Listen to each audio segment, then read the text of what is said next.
Nu ką, bičiuliai, gražios lubos.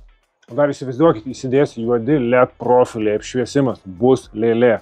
Tai va, mūsų projektą statome savo ir mes šiandien kalbėsim apie lubų pakalimo įrengimą iš termopušies lentelių.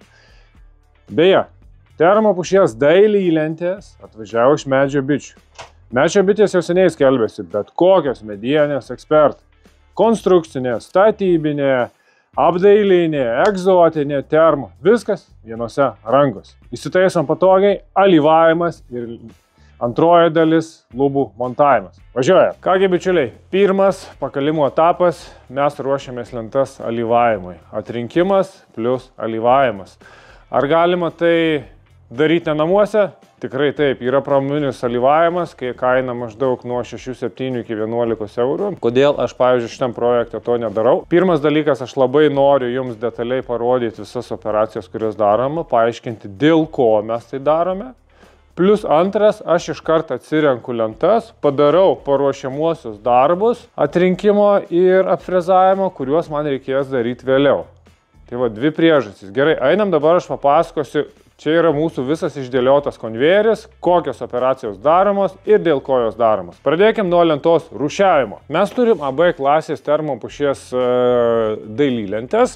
Dabar AB tai reiškia, aš turiu iškritusių, turiu negyvų šakų, turiu trūkusių lentų ir per visą ilgį ir panašiai. Turiu įspaudimų, visokių gamybinių brokų ir panašiai. Pagal Feng Shui, tai yra pušis ir šerdis turėtų eiti į viršų.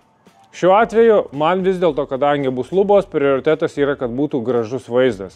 Dėl to man visiškai nekreipiu dėmesio į šerdį. Pagal rekomendacijas gali prasidėti delaminacija, bet, pavyzdžiui, aš nesu girdėjęs, kad kažkam ten prasidėjo žiauri delaminacija. Dėl kokybės trūkimai, visi kiti dalykai, taip, bet čia jau kokybiniai dalykai. Blogiausia atveju, jeigu atsilups kažkur kažkokį, visada galima pašveisti ir iš naujo užalyvuoti. Tai va, pirmas etapas, aš atsirenku tai, kas yra negražu.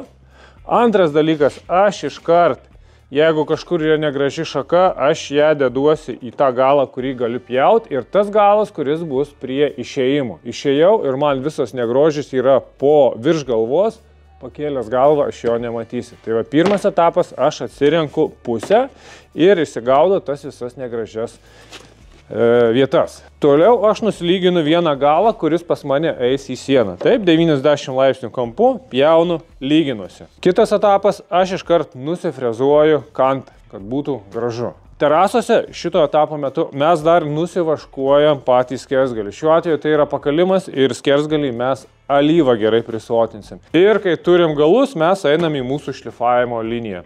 Dabar su termomedžiu yra tai, kad iš gamyklos atvažiuoja mediena, kuri yra užgelažinta, pas paviršius labai sunkiai priima drėgmę, alyvą.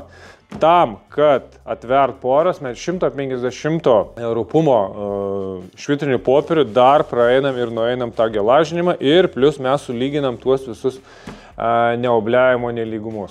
Ar galima turėti bešakę A klasės pušį ir žinot, kad atvažiavo ledas? Tikrai galima. Yra zelandietiška pušis, bešakė, kur tų visų dalykų nėra. Bet jos kaina, kvadratas reikėtų pasitikslinti, neklysiu, apie 90 eurų kvadratas. Tai, o mūsų tikslas buvo, kad padaryti projektą pilnumoj. Ne tai, kad turėt auksinės, gražias, nuostabias lubas, nes mes darom poilsio zoną, kur mes ilsėsime, o nežiūrėsim į lubas.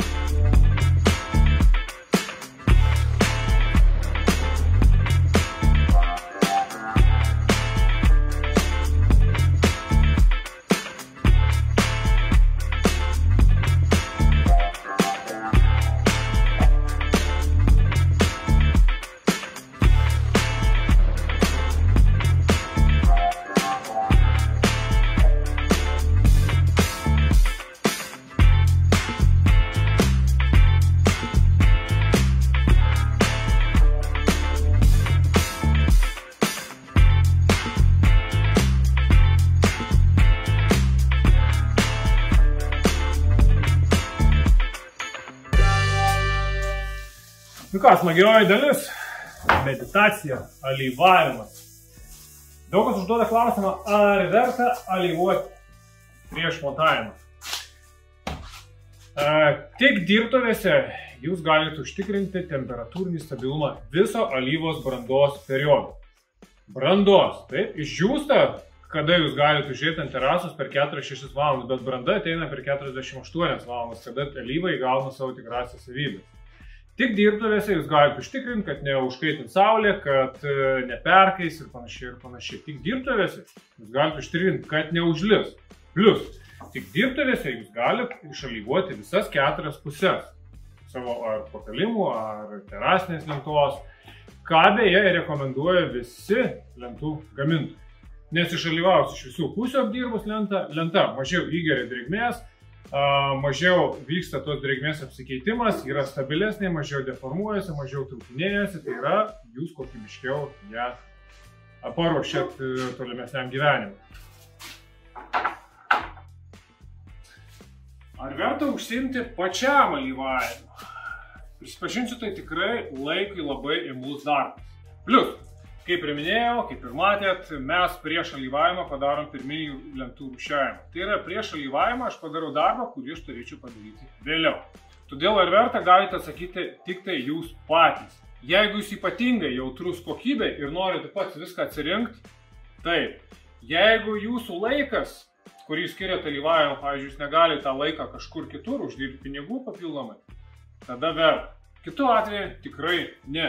Tikrai tą paslaugą ir neprastesnės kokybės gali atlikti dažyklose, o jūs tą laiką galite skirti, kur jums patinka. Ką beje ir siūlo medžio bitės. Jie gali iškart, jūs užsaukot medieną, jie veža savo partnerius ir pas jūs atvažiuoja jau apdirbta mediena jūsų pasirinkto spalvo. Pakankamai dažnas klausimas, ar reikia alyvuoti 2 eilėm? Galbūt užtenka tik vienos. Žiūrėkit, yra taip, alyvų, kur sako vienos eilės alyva. Bet kiek mes bendraujam su specialistais, kiek profesionaliais dažytojais, kurie iš principo nesuinteresuoti, kad jūs pirktumėt tą alyvą, bet kurie suinteresuoti, kad jūs kokybiškai apdirbtumėt savo gaminį. Visi vienareikšmiškai sako, kad reikia 2 sluoksnių. O ypatingai, jeigu jūs dirbate kaip mes su šviesia alyva ir ant termo medienos, tikrai reikės 2 sluoksnių. Tai iš principo, jeigu jūs norite aukščiausios kokybės, gauti maksimalų rezultatą, tada jūs alyvuojat 2 kartus. Taigi, bičiuliai, mes alyvavimą ir savo pakalių apdirbimą pabaigėm. Kitą kartą mes susitiksim jau lauke prie karkaso formavimo ir pačių pakalimų montavimo. Iki!